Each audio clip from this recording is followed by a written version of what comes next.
Davi? Davi? Como é que a professora faz? Por que você fez isso com o seu amiguinho? Por quê?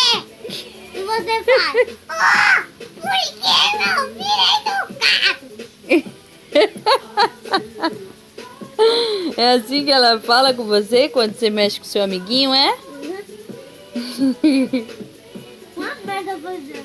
Uma merda. É. Acho que ele parece um Lula. O Lula?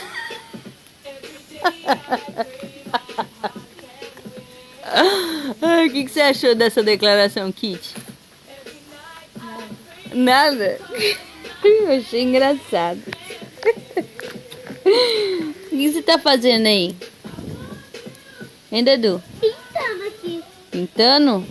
Pintando a sua lição de Casa. casa. Tá certo.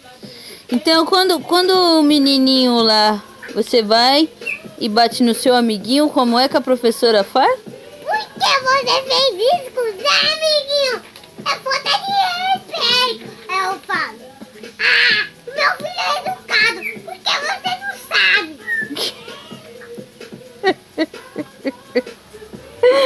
Tá bom, Dadu.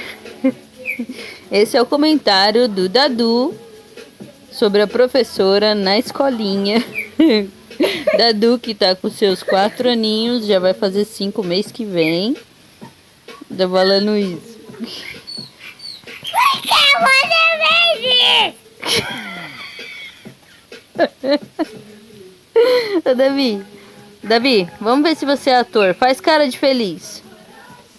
De feliz. Cara de triste. Cara de...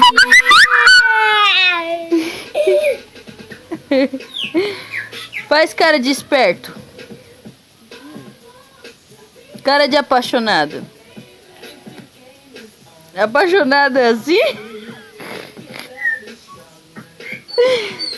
Tá bom, então. Tchau.